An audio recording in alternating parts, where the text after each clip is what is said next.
Great. Well, welcome again to everyone who has gathered here today for this promise of an absolutely wonderful conversation. How could it be any other way with the names and the people you see here? My name is Prabha Shankarnarayan. I am CEO of Mediators Beyond Borders and one of the co-conveners of the Trust Network. I want to take a couple of minutes just to share with you what the Trust Network is, and then we'll move to letting Maria and Julia take over the presentation. Please know that this is being recorded, and that if you choose not to have your recording, you can, of course, turn off your cameras, do whatever you need to not be on screen. Okay. All right. So here we go. Let's see if I can do this quickly. As you may know, it was about 6 months ago, and it feels like 600 sometimes, that in the past year of activities, that a group of us came together to form the Trust Network, which we designed to be filling a gap in the United States, particularly for an early warning, early response system, while at the same time building a national cohesion and security infrastructure architecture, with the idea of taking this moment to transform all that was happening in the country, both in terms of its strengths and resilience, as well as in relation to the activities that continued to lead to both acts of violence and continued polarization, which happens to be the topic of the conversation today. Believing that we need a coordinated, multi-sectoral peace-building approach, formed this platform that is a bipartisan one, that is focused on local convenings. And the partners you will see are on the Trust Network page, which we will also put in the chat box very quickly. The way it works is really to have a core group of national and international conflict transformation organizations with all of the wonderful experiences that they bring in.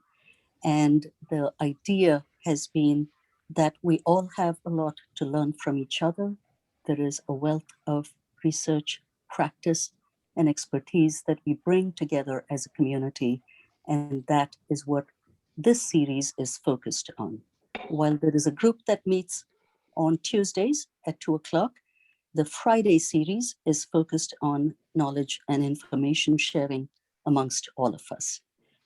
So with that, I am going to thank the people who made it possible for us to initiate this network last year, and then shift to Maria, who is going to lead us in conversation for the next 86 minutes. Thanks, Prabha. I think Julia is going to kick us off. Yeah, just very briefly. Thank you so much, Prabha, and really a joy to be together this afternoon, this Friday. I'm Julia Roig, and I'm the president of PartnersGlobal. I'm based here in Washington, DC, outside of Washington. And we're one of the organizations behind a new initiative in the United States called the Horizons Project. And if you're not familiar with PartnersGlobal, we're a non-for-profit that's been around for about 30 years now. We function as a network. And so while I'm the head of PartnersGlobal, we have a network of affiliated organizations around the world dedicated to peace building and democracy building, conflict resolution, conflict transformation. And we function as a bit of a franchise model. Partners Colombia, Partners Bulgaria. I have to mention Partners Poland because I saw that the director of Partners Poland is with us today. And we're now working on the challenges in the United States, specifically with the Horizons Project, trying to break down the barriers as we all are trying to get out of our silos between movement leaders, those who are working on democracy building, those who are committed to human rights, and of course the peace building field. And while we find that there are many ways that we connect with each other, there are also a lot of challenges finding each other, sharing resources, sharing best practices, and of course, a lot of the great research that we know is out there with regards to how these different fields approach our work. And so we're very much aligned and in common cause with the Trust Network, and we're thrilled to be helping to support this knowledge sharing. So thank you so much, Prabha, for allowing us to be together. Maria is the senior advisor for the good. We can't do it right.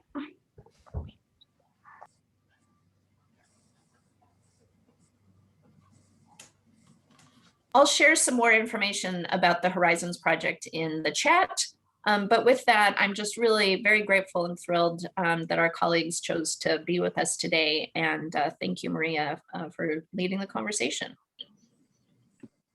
Great. Well, thank you so much, Julia, and thanks, Prabha, for that welcome. I'm thrilled to be both, I guess, a founding member of the Trust Network, while at the same time now being a member of the Horizons Project in a senior advisor role. And you know, I'm just excited to be part of a community that's interested in kind of busting silos between the social justice, democracy, peace building, human rights communities in the US, because God knows we need all hands on deck and we need each other to be able to solve the most pressing issues and crises that we face.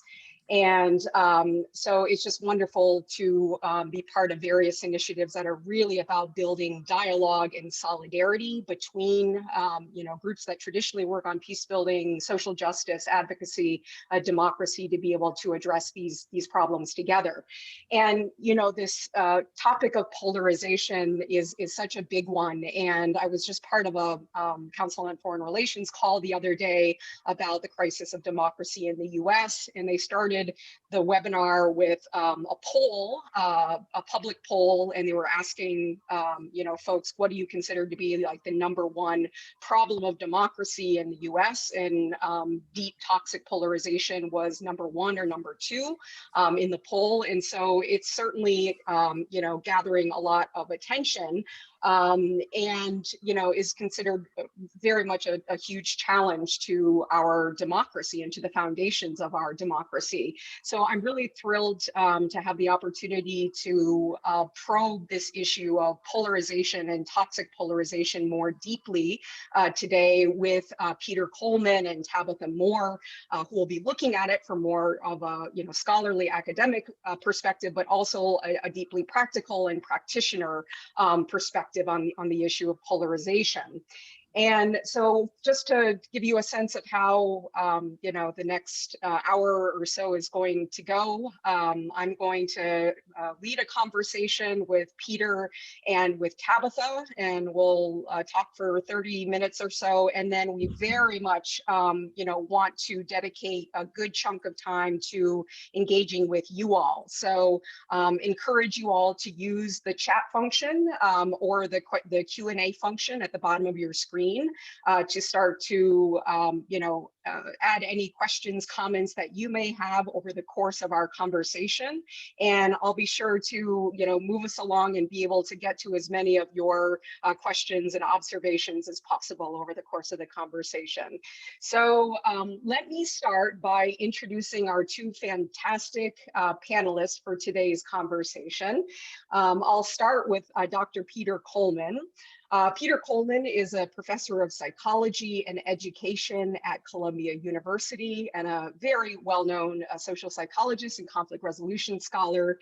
He is the director of the Morton Deutsch International Center for Cooperation and Conflict Resolution and the co-director of the Advanced Consortium for Cooperation, Conflict, and Complexity at the Earth Institute at Columbia University.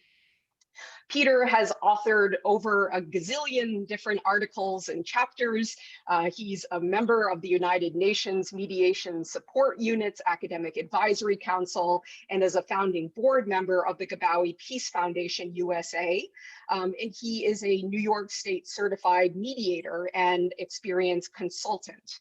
His most recent book, because he's written a number of those, Making Conflict Work, Navigating Disagreement Up and Down Your Organization, won the 2016 Outstanding Book Award from the International Association of Conflict Management. And he has a new book coming out this June entitled, appropriately for this conversation today, The Way Out, How to Overcome Toxic Polarization. So welcome, Peter. Our second panelist, Tabitha Moore, hails from the great state of Vermont, where she focuses on the intersection of individual and community identity development and systemic oppression. Tabitha has dedicated her life's work to studying systems from the inside, working as a licensed couple and family therapist, a former law enforcement official and school counselor, and she now acts as a trainer for child welfare workers. Tabitha is raising her 3 children and working on her PhD in transformative social change, where she will focus her research on how systems inhibit or promote healthy connections. She's the former president of the Rutland, Vermont chapter of the NAACP, and a very well-known and respected advocate for racial and social justice in Vermont. And just as an aside, Tabitha and I were actually high school classmates together, and I'm really thrilled that she is part of the research team for the Horizons Project. And I'd also note, really proud to say that both Peter and Tabitha are members of the Brain Trust for the Horizons Project, so it's really exciting to be able to showcase their work and experiences today. So we'll kick off the conversation, Peter, maybe by just asking you about the whole kind of challenge notion of polarization and start to diagnose the problem a little bit together. So the term polarization has become somewhat of a contested one here in the US, as Julia mentioned in her opening remarks. So I just wanted to ask you how you would describe polarization that would be considered normal or healthy in a functioning democracy, and when does it become toxic or dangerous? And like, which aspects of polarization do you find particularly concerning for the United States right now? Thank you. Good to be here. Nice to see some of you. So my background is an academic and a practitioner. I'm a mediator and do some practical work. I'm mostly an academic. I mostly do research. So I'll try to answer that question from what the science says. So that, you know, polarization is a natural phenomenon that's seen in different areas of science. It's, you know, originally sort of identified in physics, like the study of magnetism, where light or heat or filaments will move in opposite directions away from each other, usually, you know, attracted and repelled by different poles, right? So from a practical perspective, polarization is what we feel when we feel repulsed by somebody or their actions or their opinions or attitudes, or drawn to another group. So, so it is a healthy force in any kind of society, to a point. We need to have, obviously, differences of opinion. We need to have groups that sort of represent and advocate for tradition and stability and you know, sort of holding on to a sense of identity, and we need forces that advocate for change and reform and progress. And it's oftentimes those forces, you know, in tension that we get to a more perfect union, we move forward. So we need that kind of process. There was a time in the 1950s when there was a lot of criticism of the Democratic and Republican Party because there was insufficient distinction between the two, and they felt like it was sort of one overlapping party, and obviously we're not at that anymore. But really since the 1970s, late 60s, early 70s, we've seen a trajectory of increasing political polarization. Polarization is, you know, the way it's studied is it's studied in pieces. So there's what's known as affective polarization, which is, again, a feeling of warmth for your side and coldness or contempt for the other side. There's ideological polarization, where our beliefs or values around certain issues diverge. There's perceptual polarization, which is the degree to which you see the other side as, you know, extreme versus your side. Political Polarization is usually kind of tribalism. It's when your political affiliation informs most of your choices. And most importantly, I think for us these days, there is, cultural or structural polarization where you actually start to see geographic sorting, either physically or virtually on the internet, which is more and more of a phenomenon where you see divisions, not just rural urban divisions, but even within cities, you'll see red and blue voters segregate into different kinds of communities. So all of those are aspects of polarization, and there are various measures that track them. So toxic polarization is really just it's a made up term, right? But it's basically a state of more destructive, chronic polarization where there's high levels of contempt for the other and love for one's own side. There's usually dysfunctional decision making, and it's a trap. It's like an addiction. We get stuck in this biopsychosocial structure that we feel like we can't get out of. And it informs our basic decision-making processes and become, highly problematic. You asked what the most severe trends are, concerning trends. I would cite a few. Again, depending on what you're measuring and what you're tracking, there's evidence that this is at least a 50-year trend, upward trend of polarization. And that's true in Washington, if you look at voting patterns over time, and it's true in terms of political attitudes on the streets of, of small towns. We've seen high spikes in affective polarization. That's usually what's measured as a proxy for polarization, again, which is sort of, contempt for the other side, fear of the other side, and love for one's own side. There are also, though, increases in what we call ideological consistency, which is Pew research measures 10 divisive issues, and they measure your attitudes on those issues, and they've tracked this over time. And what we're seeing more and more is the collapse within partisan groups across those 10 issues, so that immigration and environmentalism and homosexual rights are all become highly correlated with one another, which means that, so you see this sort of collapse within groups, and you see, a spread between groups, which means that these highly complex issues are, we're paying much less attention to the specifics, the realities, the complexity of these issues. And we're really just sort of following a theme that our, tribe advocates. So there's increases in that. There's decreases in what we call social identity complexity, or another way to say it is there's overlaps between our political identities and oftentimes our racial identities, our religious identities. So you see sort of a fusion of that. And then two other things, again, I would say one is there is a trend today where there is an outside effect of the extreme wings on what we talk about, on what we pay attention to.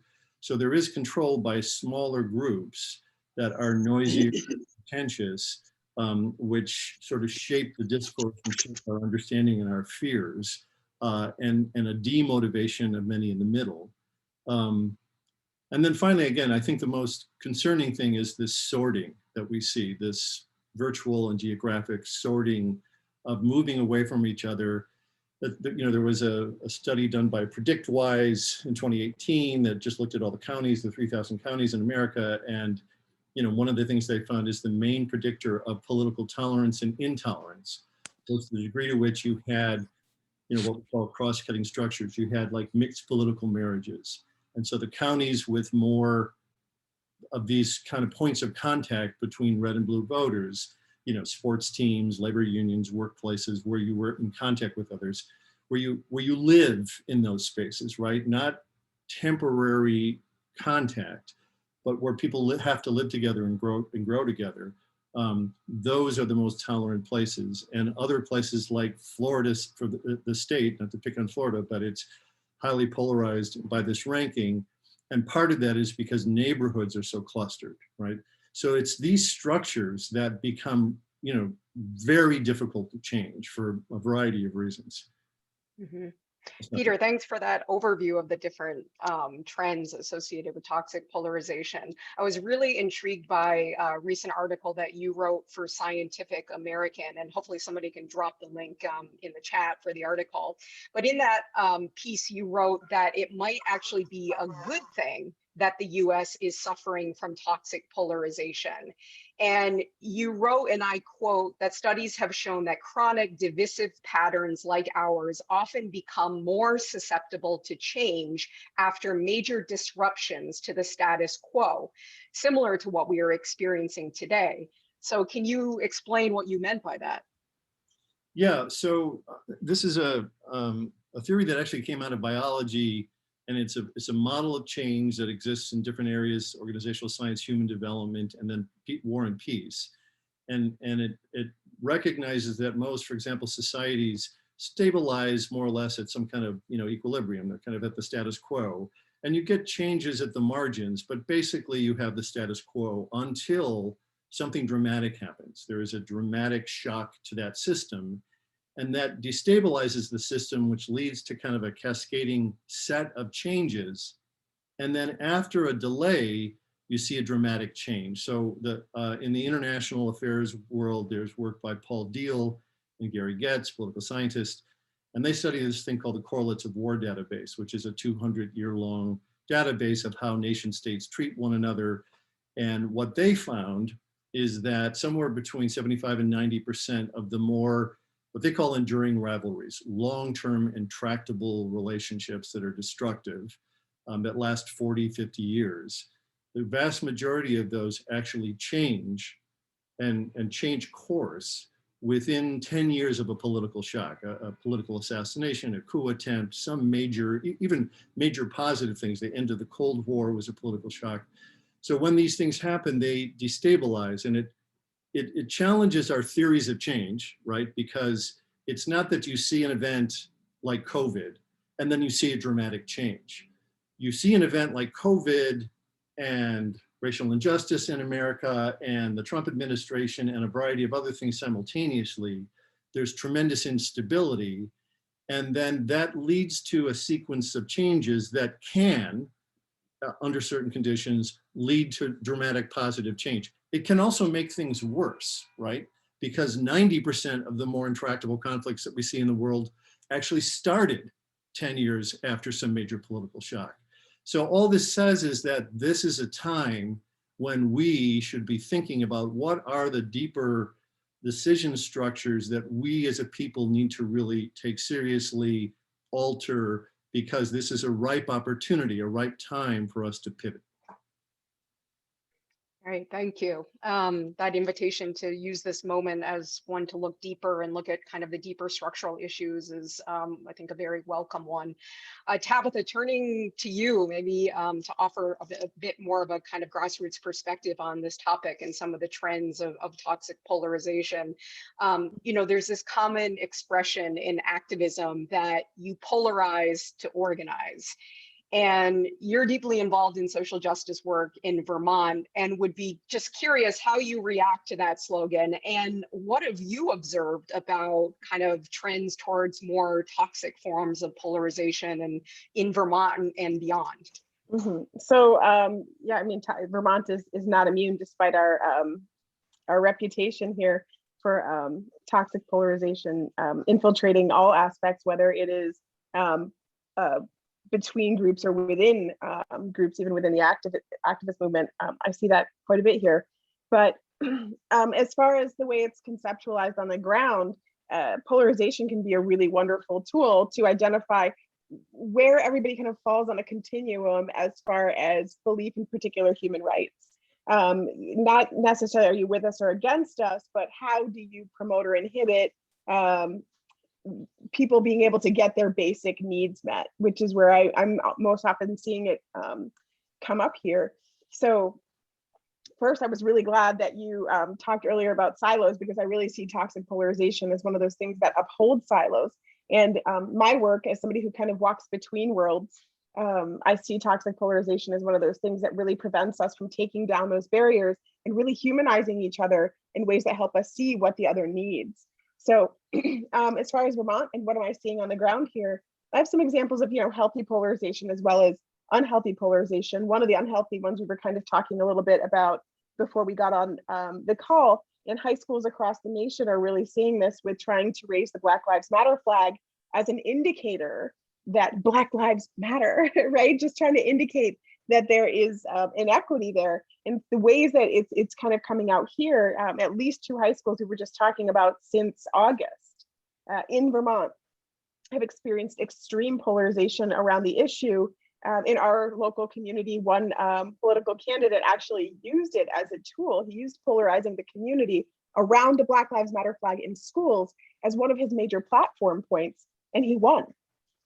So it was incredible, and it's divided the entire community in ways that were unexpected, and we're seeing it play out in other areas across the school as well now, because it was such an effective use of toxic polarization. Some of the other ways that we're seeing it are around law enforcement, right? And the Blue Lives Matter, which, the insurrection tamped that down a bit, and people realizing that, oh, wait, law enforcement has been weaponized again against government or against people of color in ways that they could not, that they tried to pretend that it wasn't happening before.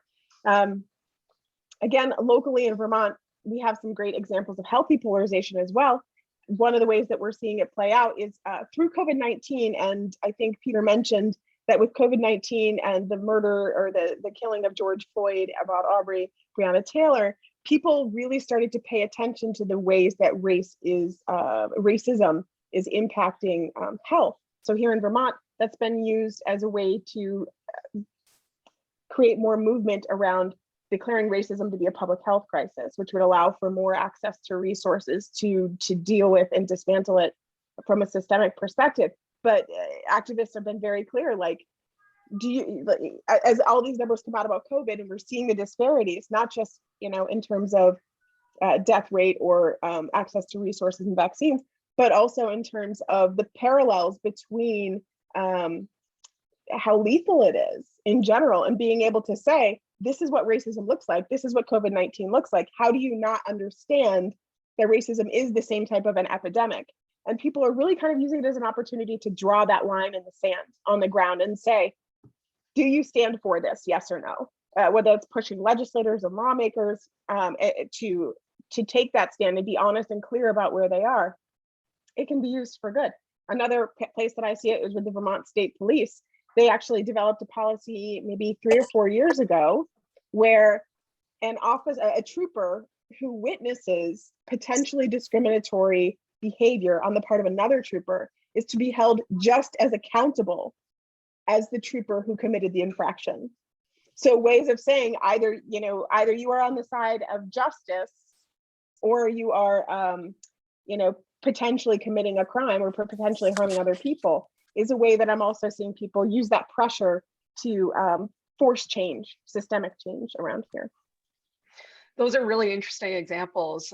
Thank you, Tabitha. And you mentioned that one of the challenges with toxic polarization is that it encourages itself the siloing that we're talking about. Yeah. But it's actually, a cause of a lot of it. And that happens both within movements and, between movements and, other authority groups or governments and the like. So where have you kind of seen that playing out even in the movement space? And yeah. Why is that a challenge to social justice organizing? It's really fascinating because one of the ways that it's playing out here in Vermont now is around racial justice. And it's, I always come back to Audre Lorde saying that the master's tools will never dismantle the master's house. Because what I see happening is that we're using toxic polarization to try to solve the problem or resolve the issue of lack of resources, of all of the things that Peter said, the cultural, the affective, ways that people are discriminated against here. And when we get a small piece of the pie or a piece of the puzzle or a seat at the table, what's happening is that there are so many people who are being harmed, is that we have to determine who gets a seat at that table, who's going to be there to make the decisions. And in the realm of racial justice, I'm even hearing people talking about phenotype, using phenotype as a deciding factor for who gets to speak. As a way, because we're still arguing over crumbs. because we get 1 seat versus the fact that, you know, we probably need 8 or 10 of the 15 that exist. And so I'm seeing that kind of polarization happening, that like seriously taking phenotype into consideration in deciding how long somebody gets to speak. I mean, we see it with nationally, right? With was it Randall Robinson's model for reparations? And again, the way that we're going about it, the way that we're going about dealing with these issues is so, to me, reminiscent of the master's tools that we're polarizing. We're polarizing ourselves even within the movement and starting to fracture. And so I look at that within movement group, and my concern is that the people that would do harm, that want to maintain systems of hierarchy, maintain systems of resource allocation that are inequitable, use that against the movement. One of the other things that I see around here is the levying of the term Black supremacist. Like all of a sudden there's white supremacists, so there must be Black supremacists.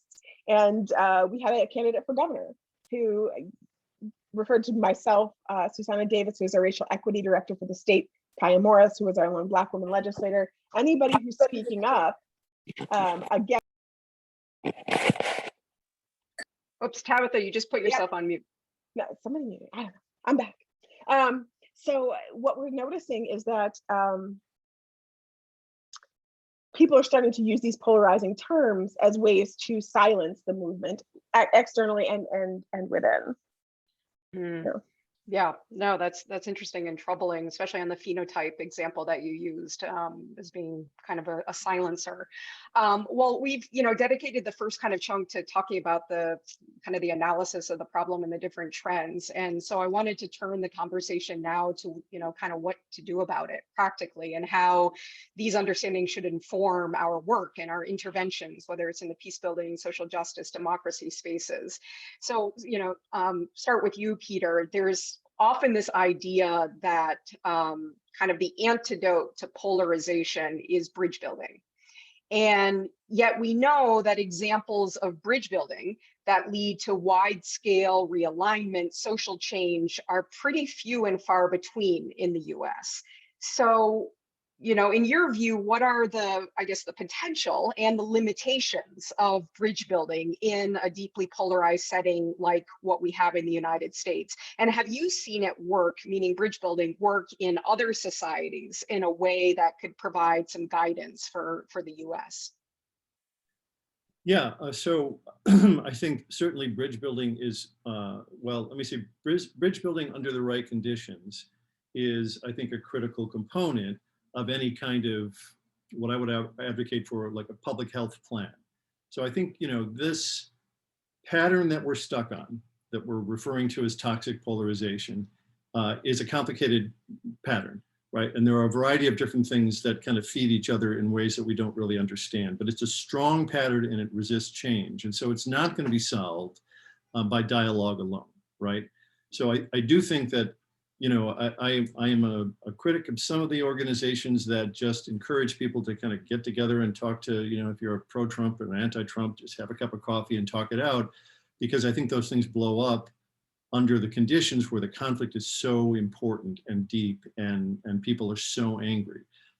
So I think, we've learned from the study of contact theory over decades, the conditions under which those things go well or go poorly, and the kinds of contact and the kinds of dialogues that matter are ones that take time, right? If you're really trying to transform, that's why I was emphasizing these structures where people live together and work together and play together and worship together, because it's that kind of long-term relationship that can lead to the conditions where people will, humanize the other side. So I think bridge building components are part of this. But again, I want to be clear, we are in an urgent time. And I do think that we need to be mindful of the constellation of activities that we need to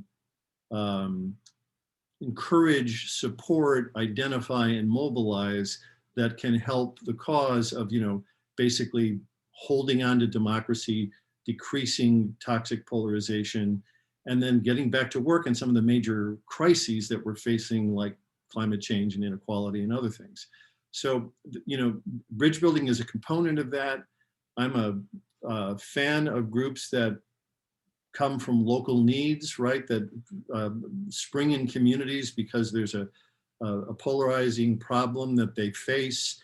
And if they're effective, they maybe pivot to other problems. And oftentimes it's not just conversations, they're sustained conversations, and they organize and mobilize to take something on, you know, to take a housing problem on, or to take a, you know, a labor gathering place on. And it's those kinds of initiatives, I think, that not just that move beyond talk and that allow people to start to take action together. And that kind of process, research tells us, matters considerably, right? One of the things I'll say quickly is, you asked me about, are there other examples of this? And I think that's true, but one of the things that our research is showing us these days is that a basic staple that we in our field often do, well, in our field of conflict resolution, let me be clear, which is to sit down and talk to people, is sometimes inefficient and ineffective under these circumstances, with these kinds of conflicts. And in fact, what some evidence is suggesting is that what we really need to do is move together. We need to get up and move together, ideally outside. And I think activists understand this, because activists march, right, together in unison in the same direction and outside. And there is something about the simple act of doing that which synchronizes people neurologically, it synchronizes them emotionally, it elicits more cooperation, you know, so we know that, yet we still try to sit people down and have these conversations, which most of the time is useful, but not under these conditions. I'll flag, you know, so you ask about other examples, or, you know, one of the areas of research that I have a team that works on is what we call sustainably peaceful societies. So we are looking at societies around the world like Mauritius and Costa Rica and New Zealand and Scandinavian countries. And, you know, there are nations, small societies and nation states and clusters of nations, what we call peace systems around the world that have sustained peace for 70, 80, 100, 200, 300 years. So we've been studying them. And a lot of, you know, the components that we know of, like having, you know, taboos and norms that are guardrails for political discourse, like having structures where people come together, right, in school and other places where, you know, interethnic mixing happens, like having certain kinds of political systems, voting systems that aren't so as easily, you know, easily polarizing. It doesn't all come down to one or the other, you know, dichotomous voting. So these countries are mindful of these things. But what's interesting about the study of these countries is they don't, you know, they don't rest on their laurels. These are nations that oftentimes came out of a crisis like ours, intentionally chose to pivot with leadership, but recognize that peace, sustaining peace between different groups in places where different, you know, disagreements and differences always happen, takes work. It takes considerable work. You know, Mauritius, we just released a case study on Mauritius, and it's a very interesting place. It's a very multicultural island.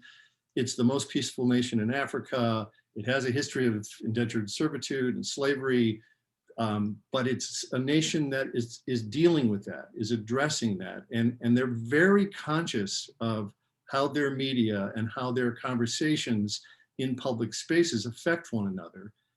And certainly in America, we've sort of lost a sense of that. Yeah, that's really interesting. And I was really intrigued by what you said about, you know, going beyond talking and moving together. And like, I think there can be so much interesting learning between activist social justice kind of communities and peace builders, just about the power of ritual, the power of collective action and marching, and just how that can, you know, kind of build bonds of humanity and understanding and things like that. So that was a really interesting perspective. And the other, you know, the point about being practical. I often think about this when it comes to kind of bridge building work and what can really move us back past this toxicity. The toxic nature of polarization is just like solving problems together locally, like really focusing on doing stuff and solving things together. And I just wonder, and I'd be curious, Tabitha, your perspective kind of on, various interventions that you maybe see that are working or that hold promise in Vermont. Like, is there something to that? And like, how do you think about bridge building work in Vermont? I definitely think that it's all about getting out there and doing it together. I think that there's nothing that builds trust more than doing that. I also think that it's got to be focused on meeting particular needs. So for example, at the beginning of the pandemic, the Abenaki Nation here, their emergency funding was completely depleted. And Chief Stevens reached out to me when I was head of the NAACP and said, is there anything that you can do? And it was really interesting because as I evolved in my role with racial justice, I really started to realize we will never be able to heal racial injustice until we are dealing with what has happened to the Indigenous people here, period. A lot of people will say that slavery is the original sin. It is not. It is the decimation of the cultures and the people here. We need to revive, we need to breathe life, we need to support in every way we can Indigenous cultures. And so that's what we did. And that's where we started donating more of our finances to, because that's what they needed. When there was legislation about Abenaki being able to fish and hunt on their own land for free without license, we support each other's initiatives. So that's, even within group, because BIPOC, right, we're all kind of lumped together as not white, which we could talk about that all day. But it's when we show up in person for each other that we start to build those relationships, when we start to center their needs as much as we center our own and realize that it's actually the same need. That's where we're most effective. And that's within activist movements, right? And then when we look at the peace building, the relationship between peace building and activism here in Vermont, we have less than 700,000 people in the whole state. And there we are 94-point-something% white. So when you're looking at a racial justice movement, and you can't look at Robert's rules, you can't look at majority rules as a way to decide whether or not we're doing a good job. It has to be a concentrated effort of uplifting those voices here. And so the peace building movement here, there are a few entities and organizations that are big on peace building, but it looks like it's just one entity all moving together, because we know that one can't exist without the other. And the same thing between social justice movements. We were the NAACP and other organizations, Justice for All around our state, are quite big in the environmental justice movement as well. We have to support each other. We have to show up, give our time, give our resources, however small they may be, because that's what creates the relationship and humanizes need with each other. And I think what it sends to the majority is, if we can support each other like this and give each other what we need, what are you doing? You have all the resources and tools, and we're making it work over here. So imagine if you gave up what's not even yours to begin with, and redistributed that power, authority, and resources. So that's kind of what I'm seeing, and that's what we're trying to do here. Yeah, that's really interesting, Tabitha, just the idea. I mean, in part because it's a small population, people are wearing multiple hats, but like, the peace building community, the activist community, it's, very intermeshed and like very, there's a lot of strong overlap between these communities. And that's like actually an interesting model. And I know this, is happening locally in a lot of places across the US, where there's just like, for practical reasons, like these groups and communities have to be in communion and in dialogue and working together. But that's really interesting. And just this notion of solidarity, like feeling a sense of solidarity with other groups, and that we're kind of all in it together. So I wanted to probe a little bit more on this. We talked about kind of, as aspects of toxic polarization, this idea of kind of extreme dehumanization and oversimplification of very complex issues, shutting down curiosity about the other and kind of creating these rigid in-groups and out-groups. So how can we go about humanizing the other in such a deeply polarized setting that we have in the US, in ways that could perchance, help forestall violence and kind of help reduce very binary Black versus white ideas of identity and narrative that exist currently? So Peter, maybe start with you and then ask Tabitha as well. You're muted. Oh, you're on mute, Peter. Thank you. Those are my best comments. So, well, what I want to share is, I guess, sort of my theory of change about this problem this wicked problem of toxic polarization, which is that we need a lot of different kinds of activities. What I'm focusing on in my work right now, in this book that's about to come out, is really specifically what I would call growing the middle. So one of the things we've identified from the study of long-term protracted conflicts in the international space is that there are, kind of 2 or 3 conditions under which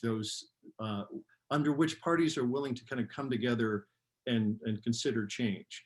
And that is if they're miserable and exhausted.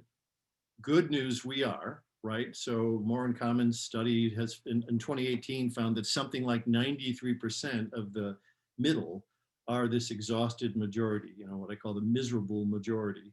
And so there are Americans of all stripes, it crosses political, ideological divides, who are fed up. They're tired of the dysfunction, they're tired of the vitriol, they're tired of the screaming matches, and they want something else. So that condition is, currently being met. But the other thing that they need is sort of some clear sense of what to do. Like, what's the alternative? What is a way out of this where I don't have to give up too much, jeopardize or compromise my values, lose face, what's possible? And so, that's where I think certainly the democracy building or bridge building, or there's these various community-based groups come into play, because these are groups that are what Laura Chason used to call networks of effective action. There are groups that are currently having conversations across the divide, having Monday breakfasts and talking about these issues, bringing people together to take on projects. And so it's evidence of the fact that this is possible and that there are others doing it. One of the things we've learned from studying Israel-Palestine is that if you believe that the situation isn't going to change, that they're never going to change, and I'm never going to change, then guess what? It's a self-fulfilling prophecy. You disengage or you just fight. If you see that the other side, some of the other side are sometimes willing to make a difference, to pivot, to have some doubt, to question their assumptions, it moves in us the motivation to really engage with them and try, right? So I think seeing what is happening, the Princeton Bridging Divides initiative that Neil and Parker has organized maps. Currently, I think the count is 7,000 groups around the country that are doing work. Now, of course, they're not all doing necessarily excellent work, but they're doing things to try to bring people together, right? And many of them are doing fantastic work, evidence-based work, there's metrics, there's clear theories of change, right? So part of it is just beginning to identify who those are so that people can start to see, well, there are people that are making a difference, that are reaching across in ways where we don't have to compromise and give up everything, right? So it doesn't mean, one of the premises that I argue for in my book is the need for us to start to think with the best on the other side, right? So we because of the media echo chambers that exist, the parallel systems that exist, we talk to, listen to, learn from so few others on the other side. And I think that's a huge component of the problem. And so our willingness to identify 2 or 3 other people who have very different political opinions from us, but who you feel are decent, smart people, and remain in conversations with them, the better our understanding of ourselves, the other side, the issues gets, right? We become more nuanced and complicated. One of the things Laura Chason mentioned to me when she would organize these dialogues of polarized communities is that oftentimes the activists that she would work with would say to them after long-term dialogue processes that this was actually the first time in a long time that they actually reflected on some of their own ambivalence about their positions and the unintended consequences of their actions and what they did, because they were in a space where they could do that. Because when you're an activist, you are about simplifying. You are about saying, this is what we need to do to mobilize, let's go. There is no room or space for those kinds of conversations. And yet those ambiguities are there. And so having some opportunity to engage in those is critical. Yeah, that's helpful, Peter. I mean, it's interesting though, because also from the world of activism and kind of social justice work is the whole notion of intersectionality. So the complexity and making connections between issues and the roots of conflict that, you know, hadn't been done by a lot of different groups. And so on the one hand, there's like an urge to simplify and kind of to mobilize, but at the same time, there's often a depth of, you know, thinking on the interconnectedness of issues as well. And like, and the thing I'd be curious to hear Tabitha's, you know, thoughts on this. So on the one hand, you mentioned, Peter, like coming up with the alternative where, you know, you don't have to give up too much. And there's something about that, yet at the same time, like, how do we bring in the power analysis part of it where, you know, there are like structural imbalances of power where certain groups based on identities have a lot more power and have had a lot more power historically than other groups. And so it may require power shifts. It may require, you know, so how, and I'd be curious, Tabitha, your thinking on this as well, because it's just sometimes there's that tension between, you know, wanting to humanize the other and create alternatives where it's kind of win-win, yet like, how do you grapple with these fundamental power asymmetries which are at the root of so many of our conflicts in the US. So Tabitha, and then folks in the audience, please start to share your questions. I know there's already kind of a robust back and forth going on in the chat, but please feel free to start posting your questions and we'll turn to you in just a moment. So Tabitha. Yeah, there's so much to respond to in there. I think for me and my work, I see polarization as a symptom that our current working definitions no longer are useful. And I think about that in terms of law enforcement, right? And the utility of law enforcement. I do a lot of work with law enforcement, and there's this clinging to, you know, they hear defund police, abolish police, and they, you know, they get very, very upset, and it's no, we can't do that. But when I sit and talk to them about what is it like to put on a vest every day, a bulletproof vest, what's it like to think that you might kill somebody today? Is that what you want? What if you could imagine a future that was like this? I'm like, yeah, that would be amazing. I'm like, then you're actually pro-abolish. And then there's this, you know, this stark moment of realization that it doesn't have to be that way. Or when I'm working with activist communities and I'm like, what if we didn't have to defund police? I mean, you know, we're obviously headed toward abolish, but like, I'm like, what if we, instead of attacking police, we attack the system with police that makes it so we feel like we have to fight against each other? And there's these realizations in the communities that's like, I didn't stop to think about that larger working definition that no longer works for any of us. So really trying to focus on that is where I find myself. Like I said, I kind of walk between worlds, between being an activist and looking at systems realistically. Yeah, and remind me the rest of the question. My son did something and it distracted me. Yeah, no, it's no worries. But I think just this question of like, you know, talking about alternatives and power dimensions. So how do you talk about kind of the power relationships between groups when we want to be able to come up with win-win solutions and you know, we want that people don't have to give things up. But there may be the need for that. So how do you like factor in power dynamics into your kind of peace building activism? Yeah, those are those really difficult, painful conversations with people. I think almost more with the people who have the power, who are going to have to give it up. It's not theirs to hold, and it will be taken. One of the things that I realized last summer when everything happened, I was out speaking, I'm like, you know, the only way that this ends peacefully is if white people get it. If racism ends peacefully, it's because white people get it. Otherwise, it's going to be a non-peaceful ending. And so while I don't devote too much of my time to catering to white people and helping them to understand it, I also recognize that they're human and that, you know, there are people, like Peter said, who are reachable, and trying to figure out what is their issue with giving up that power. And that's where being a therapist comes in handy too, because it's a very personal conversation, and it's changing hearts and minds one at a time, and then hopefully creating a shared vision that creates working definitions that are more equitable. But ultimately being able to say, yeah, you're right, you are going to lose something in this. You're going to lose power, but that doesn't mean you lose access to resources, which is ultimately why you're trying to keep power, isn't it? And reminding people again of what the ultimate goal is. Very interesting. Yes, go ahead, Peter. Then we'll go to Q&A. Yeah, one quick shout out to, a group of students led by one of our students, Allegra Chen-Corral, did a study of activists, social justice, diversity activists primarily, within different institutions. They studied, I think they did a qualitative project with about 30, and then they did a survey study with about 150. And what they were trying to understand is, what are the things you do and within your institution to reform it?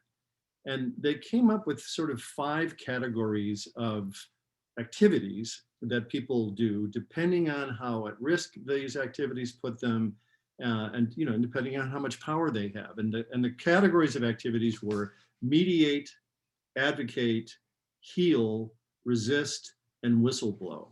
And so what they were saying is that, different people do different things depending on how risky it is for them, right?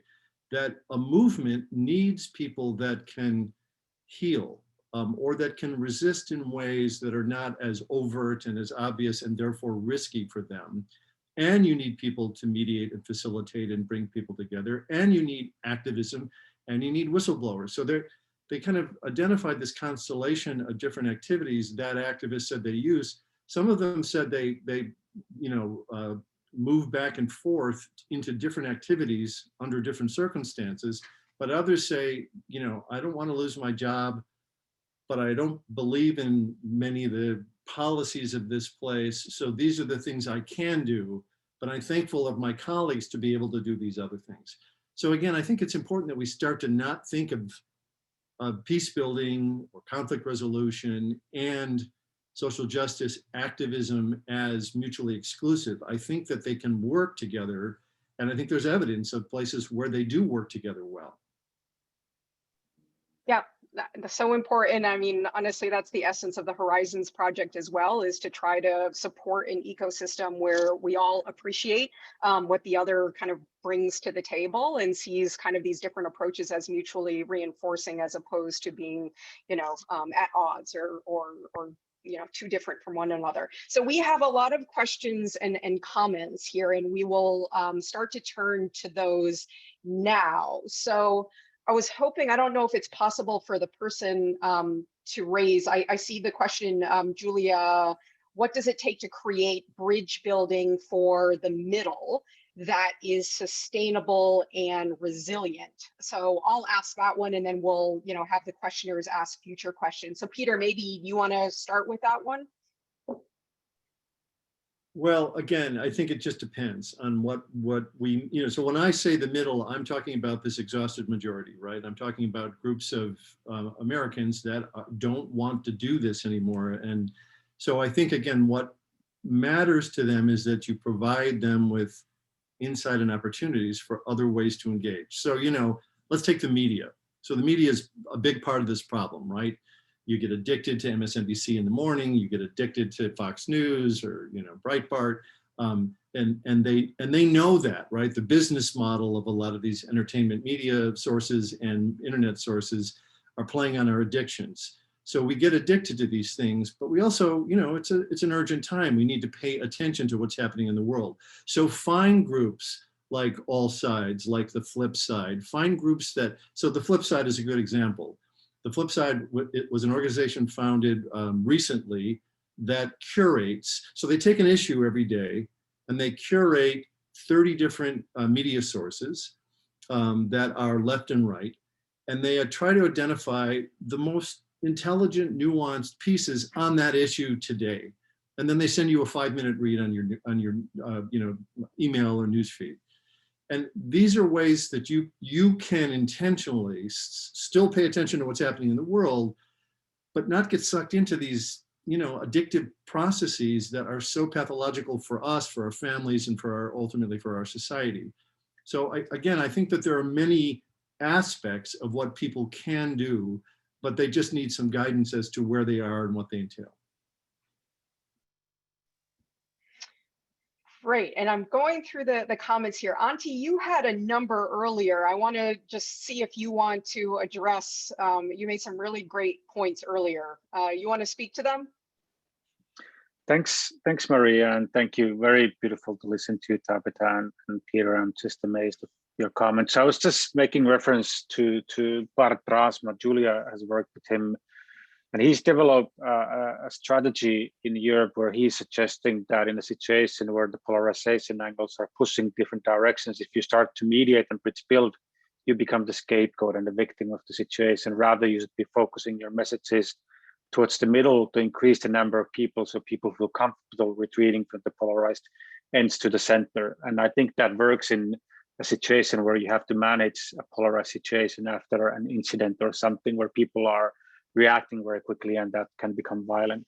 Where in my observation, it doesn't necessarily understand the need to transform those relationships and heal those relationships. So I just wanted to have your comments on that. Thanks, Maureen. Peter or Tabitha, do you want to address that? I mean, I would certainly agree that I think, you know, when I think about people who have middle of the road kind of views or are feeling a little lost in all of it, what I often hear is that they're afraid that if they speak up in one way, that they will be shamed by the ends. And so they remain silent. So it's what can we do to bring the people in the middle to a place where they feel like they can be part of the conversation without being shamed. I've come across a number of people who have views in the middle that, or find themselves in the middle, who are so busy just trying to exist that they don't have the capacity to weigh in because they're so overburdened with other pieces of their life. And again, and it can be something as simple as I can't attend this meeting because I'm working, or I've got my kids, or, you know, very practical life things that get in the way of people who would contribute richness. So how do we then, especially if you are on the ends, how then do you contribute some of your time, space, and energy to the middle so that they can rise up and be part of the conversation? Yeah, the only thing that I think I would add, I think I understand the question, and the only thing that I would add is I think we have to be sensitive to events and timing. You know, one of the things I've encouraged the Biden administration to think about is, you know, Biden ran on healing the soul of the nation and unity, and yet, you know, there's not a lot of energy for that right now. There's a lot of energy on both sides for a fight. You know, the progressives are angry that they've been sitting with Trump for 4 years and they're ready for a fight, and the right feels like this is stolen and they're ready for a fight. And so there is not really a lot of energy right now for that. What there is energy for is the fact that this state of polarization is toxic for us, our families. You know, there's evidence of this, right? Depression is up, anxiety is up, opioid addiction is up. All of these things are up, and some of them are related to what's happening in our nation. And we can't solve any problems unless we push them through with a 51% vote. So I think we have to focus on that first to mobilize people and to start to shift the dynamic. Ultimately, it's not sustainable. We need to deal with these deeper systemic issues. We need to deal with the legacy of white supremacy. We need to deal with the profound inequality. We have the highest level of inequality of any G7 nation. And this is a runaway train. There are these huge structural problems that are part of the problem that we have to get to. But I think the crisis we need to flip the crisis, and we need to focus people on the fact that this is making us and our children sick, and it's derailing us, derailing our nation. That's the urgency that I recommend we focus on first. I would echo that. And then what I would say is the next step is that we have to use different tools. Again, toxic polarization is a tool of, I think Lisa put it in the chat too, and I said it earlier, it's a tool of not just white supremacy, but all forms of supremacy. So as long as we continue to use these tools, like I said, the master's tools are not going to dismantle the master's house. So we need to look at indigenous ways of knowing and being in the world. We need to look at the things that existed for 10,000 or however many thousands of years that were actually successful, and see if maybe that could put a dent in it. But the 51% is 50% plus one vote or whatever it is certainly not going to do anything to shift the structure. Lisa, I would be curious if you'd be willing to speak to your comment that you made, because it was another rich one. Sure. Thanks so much for Sure. this great presentation. Very interesting, and grateful for your comments. I think, you know, a number of people have noted this power imbalance, but yes, these structures of supremacy, which set up rights for some people and not rights for other people, is historic. It's not a new thing. And I think that, you know, when we're talking about communication skills and dialogue, we have to center the human dignity first and be willing to sort of name those structures, which is uncomfortable. And it often causes people to say, well, that's not civil discourse if you're naming racism. So it's learning how to name racism without violating the dignity of somebody who says something. And it's that calling in with the calling out. So calling in the humanity of somebody who might be articulating something that's rooted in harm to somebody else. I think our field has tended to sort of back off conflict and back off some of the naming of the racism that and other isms that exist. And I think that that's been a disservice actually for identifying really the structural causes of our polarization in our society. Thanks. Thanks, Lisa. Peter or Tabitha, did you want to react to that? I agree. We don't have to, we can keep going. I don't know if you saw, oh, go ahead, Peter. No, I agree as well. Go ahead, after you. I was just noticing Daniel Walk's comment, and it's just really, to me, it's very powerful, because when I think about not just political ideology, but ideology in general, I picture a sphere that there isn't just right and left, but there's all types of directions. So I just wanted to acknowledge that, yeah, there's more than just Republican, Democrat, right, left, good, bad. Julia Roig, I think you had a question. Thanks. I mean, I've been taking furious notes and really have enjoyed the conversation. And I think that to this last point, both that Brian just made and Tabitha highlighted, not Brian, Daniel, sorry about that, is how we complexify our understanding of all of these different issues. And so as Peter was essentially noting that there's a whole bunch of different activities that we're going to have to do to really address this problem of toxic polarization, I'm really curious about the actions that help complexify an understanding. And so I think that the tools of kind of media consumption and making sure that, you know, we're understanding two sides of or various sides of an issue because we're consuming different media, but that we're allowing people to be complex too, and not any one thing, which then also goes to our political life, of course, and affiliations. And so maybe coming up with different terms, but there's an act of self-reflection about our own kind of biases, but then there's an act of in our in-groups allowing for us to be strategizing and organizing and discussing with an acknowledgement of the complexity of all of humanity. And so I'm really curious about the tools and the strategies about allowing for that complexity to really take root. Great question. Thank you, Julia. Tabitha, you want to kick us off? Oh, you're still on mute. I am. Julie, can you restate the question for me? I want to make sure that I don't go off task because there's so much in there that I could go off on. Yeah, I mean, to be honest with you, I wasn't really very pointed in my comment, was I? You know, I'm really, because also you come at this from probably your personal kind of therapy perspective of the process of allowing people to understand and accept the complexity of other people. So it's not just issues that are complex. It's like people have different aspects of themselves that then allow us to engage with them in different ways. And so I've really been reflecting on the process of complexity.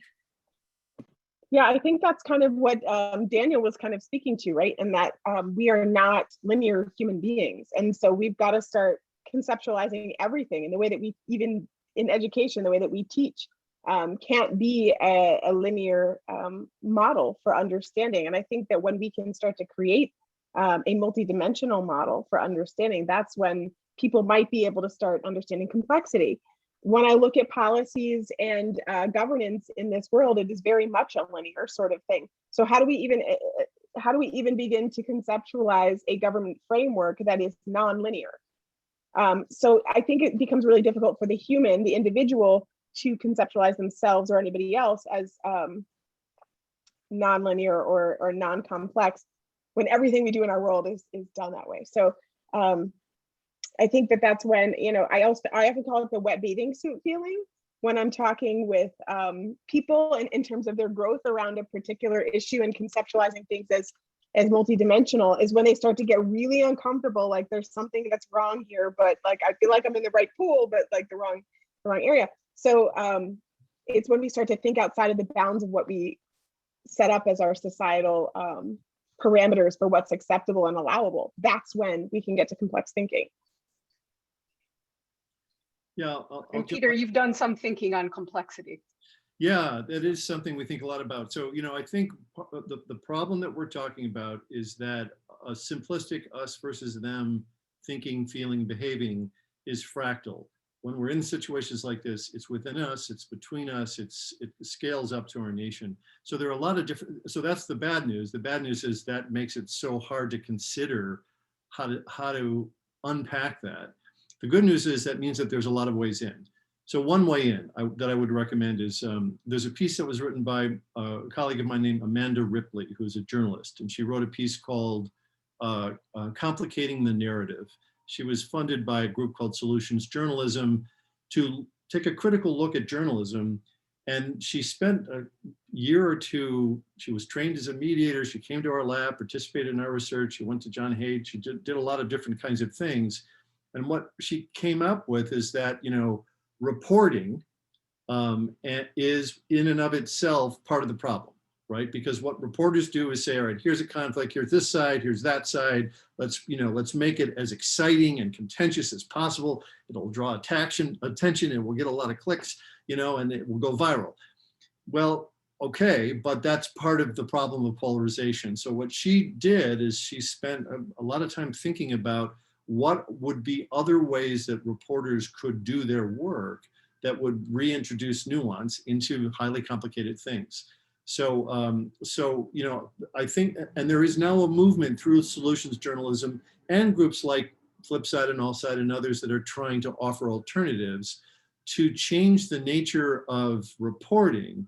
But what has to also change is the business model, right? The business model behind reporting, the business model behind the internet, because that's a deeper structure that requires this kind of dichotomous thinking and dichotomous behaviors. But there are many things that we can do. You know, there's a thing called social identity complexity, which is a measure of the fact that some of us have different group memberships that all line up, right? I'm pro-choice, I'm green, I'm progressive, I'm, you know, Democrat, and whatever, and all my identities line up. And if that's true, then I'm much less tolerant of members of outgroups. But if I happen to hold identities that are contradictory, and guess what, we all do, right? We have feelings, attitudes, and identities that are contradictory. The more I'm aware of those, the more I give the other side some slack, right? Or the more I can take different perspectives because I'm used to living in that space. So there are aspects of just ourselves where that work can start, but it then scales up to, again, the fact that we need to either travel to or live in places where you have a lot of mixing, right? Because it is that movement to places to experience others. Again, it's not, you know, just political tourism. It's about spending time with people and getting to know them that matters. But that is another way to complicate your understanding of them, yourself, and the issues. Great. Thank you, Peter. There's a great question that Julian Portilla made. Julian, are you there? Yes, I'm here. Hi. Well, I think it's basically what Peter is talking about. There's a great article in the Atlantic this month about the way that the architecture of the internet has been corporatized and has had the opposite effect of the democratization effect that everybody fantasized about when we first understood what it was. And so I was asking if there's something fundamental about our nature that leads to polarization, or if it's really about the current tools that serve as accelerants for polarization. And so my question was about social media and journalism, but it seems like Peter just touched on that. So I'm satisfied. Thank you. Well, I will say that again, there is, we do have there is something called homophilia, which is, we're more comfortable moving to those that are similar to us and moving away from things that are strange. There is a kind of basic human, tendency towards that. But these folks know that. And when something is strange, we fear it. And they know that.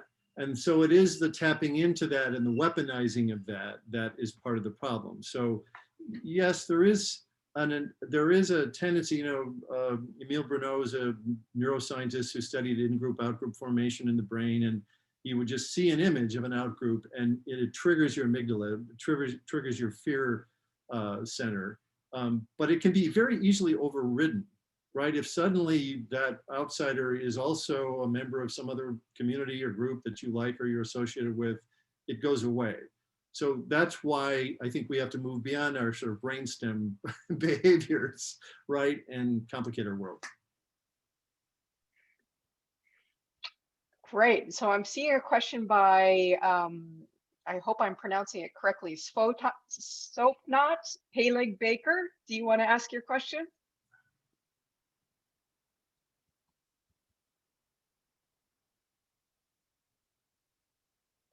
Sopnot, are you there? I'm happy to read it if you prefer not to speak. Well, I'll go ahead and read it. Shifting our habitual ways of being towards less destructive, more dialogic one is acting against the Western individualistic, monological, hegemonic discourse we reside in. These values serve as steroids that sustain a fragmented system. Shifting from individualistic thinking towards the relational space we co-create could support more democratic and inclusive society. It's a mutual responsibility. So Tabitha, would be curious, like your reaction and just this idea of shifting to more kind of relational thinking and organizing. As a relational therapist, I support that. I endorse that. And I was even thinking about what Peter was just saying, even about in-grouping, out-grouping, and our most basic instincts around that. And then the way that we typically overcome it is by creating a sense of affinity for the other. And my thinking is that we even need to go beyond creating affinity in order to create space for other, or just a basic sense that other deserves the same rights that we do. And that can I love across, in love in the sense of like, we are community and therefore you deserve the same rights I do. Can I create love for people that I completely disagree with, that I have my amygdala like is lighting up left and right? And so that's what I hear in this particular statement. So yes, absolutely. That is the way we have to be relationally oriented. Our society exists because we're relational creatures.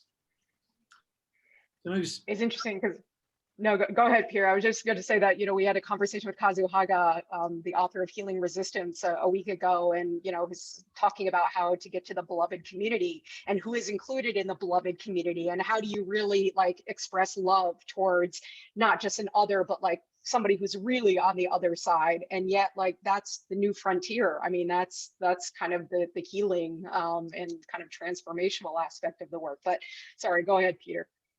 No, I was going to say, I think we have to be careful about, again, setting up dichotomies, Western and Eastern dichotomies, and one being, because obviously you look at some highly collectivistic societies, Myanmar and China, they have, their own problems, right? So it's not about the hegemonic, individualistic center. All human groups need both. They need individuals with a sense of individuals and individual rights, and they need communities with a greater good and an orientation to that. And all of the more healthy societies navigate that effectively. This is not unrelated to, Daniel, someone had a question earlier about liberalism and conservatism, and they're seen as bipolar. And yeah, we've done research on that. And what we find is that people that see kind of left and right more in terms of these dilemmas that groups face, right? So do you support tradition and stability, or, you know, and do you go too extreme on that, or do you support the need for inclusion and reform and progress? And are you able to hold those things not as bipolar, but as both in some ways necessary things that have trade-offs, right? Over inclusion is immensely inefficient, but over, you know, top-down leadership and decision-making is also highly problematic in different ways. So we have to understand that, and people that do, we find, actually have a much more nuanced sense of the world and hold more moderate opinions. So I do think that we have to be careful about splitting these things off, because every human society has to navigate left and right, or, you know, progressive and conservative, and has to navigate self and other, right? Community and other. These are basic human dilemmas. The question is, how do we see them as dynamics, and not this one is right and this one is wrong? Yeah. Interesting. Prabha, you had a question. And I know we're getting up to the end, so we're going to maybe take a couple of more questions, and then I'll ask Julia and Prabha if they'd like to close us out. So Prabha, please go ahead. So no, Julia got to my question, Maria, so I'll get to my comments at the end. That was exactly where I was going, and as always, she was right there. Thank you. Let's take more comments and questions.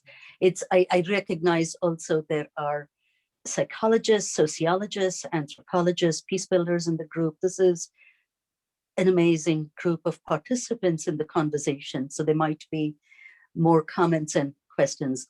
Let's go there. So there was an interesting kind of exchange, had to do with, I think Lisa was the one to bring up kind of calling in and calling out. And kind of the downside of calling out is that it can shame people into inaction and demobilize them. Yet calling out in kind of healthy ways, if you will, can encourage introspection and can encourage kind of reflection and growth. So I'd be curious, Peter and Tabitha, how do you kind of engage with this topic of calling in versus calling out? Yeah, it's an interesting question. So when Tabitha made her comments, I was thinking about the film Color of Fear, which I imagine many folks are aware of. I don't know how pervasive it is these days, but, you know, back probably 15 years ago, it was a stimulus for reflection on dialogue and race and power dynamics. And it was a very powerful stimulus. And what I remember about that is it was an encounter group of men, different races, and what the white men kept saying is, you know, I'm not comfortable with how you're talking to me, and what some of the young men of color said is, so I need to talk like you in order for you to be comfortable with us talking, and really sort of challenge what's the privileged, you know, way of encountering one another here. And it was always a very powerful stimulus for conversations about that, and how do you correct that, and how do you work with that effectively. And, you know, again, it does come back, Maria, to your question about power. And when there are these like powerful assumptions, like what is respectful and disrespectful dialogue, right? You know, I think that's really something that we as a field need to interrogate very carefully, because our assumptions, you know, even as a mediator, I often thought about this, that, you know, what do we privilege in mediation? We privilege people that are articulate storytellers, right? And are persuasive storytellers. And so if someone's, you know, second, third language English, they're one down already, right? And so I think we have to be very careful at reflecting on how those things influence us as interveners, influence how we set up dialogue processes. I don't know if I'm answering your question, but I see these things all wrapped up.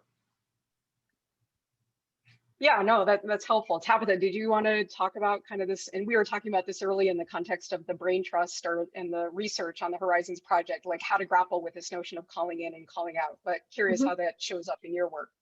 Well, I see them both, right, as useful depending on the circumstance, but they can also be limited. So whatever I choose to do in the moment, the way that I when I'm working with people, I say, you know, thinking about, what is your ultimate goal and which one you choose to use in that moment. And thinking about, like Peter said, the power dynamics in the room. If you are way down below, you may try to call in, or you may try to shout it from the rooftop because you've been, thrust into this void of non-being into which you are trying to, escape. So I just, the way that I kind of conceptualize them is that, what is going to be the fallout or the backlash from which one I choose in the moment. I try to do calling in more right now because the community is so fractured in so many ways. But it's highly dependent on the relationship. And interestingly, Peter, I went out and met with Lee Moon-Hwa and the folks that did the film. And fascinating, I spoke to Victor, who was the gentleman that said, we're standing on red ground, the one with the incredibly powerful call out. Yeah. And the ways that his life has been impacted by his decision to do that and have it filmed is incredible. The blowback that he got from people who were so fragile at just watching him on video do it really had profound effects for his life. So I really have a lot of respect for him for saying what so many of us couldn't, but we all feel that same rage that he did. Sure. Thank you, Tabitha. So this has been a fascinating exchange and could undoubtedly go on for another hour plus, but we're getting towards the end of our time. And Prabha, I know that you wanted just a few minutes, but I also wanted to ask Julia if she wanted to make any comments from a Horizons Project perspective before we turn things over to Prabha. Yeah, thank you so much. Just a very quick thank you to all three of you. That was just fantastic. And we knew it was going to be a great combination with all of your inputs, and it truly was. And thanks to the audience. I just wanted to highlight for the group here that the Horizons Project is convening together with the Alliance for Peacebuilding, more domestically focused group, May 5th, our next conversation, which is also a part of, the Trust Network is engaged with the working group at the Alliance for Peacebuilding as well. We're all trying to amplify each other's efforts at this point. Please check out the Alliance for Peacebuilding's web page, because every Wednesday between now and the end of May, they're gonna have a series of conversations. And we're gonna be hosting a conversation on sacred values and the narratives of democracy. And so we've been talking about how much words matter and how we could potentially reach out to those who potentially are allies or think differently, because of the narratives and the story telling that we use that hopefully can be grounded in our sacred values. That's going to be the next conversation. So stay tuned. May 5th, we look forward to continuing these wonderful conversations with all of you. So thank you so much, Prabha, and thank you to the Trust Network team for all of your wonderful collaboration in putting the conversation together today.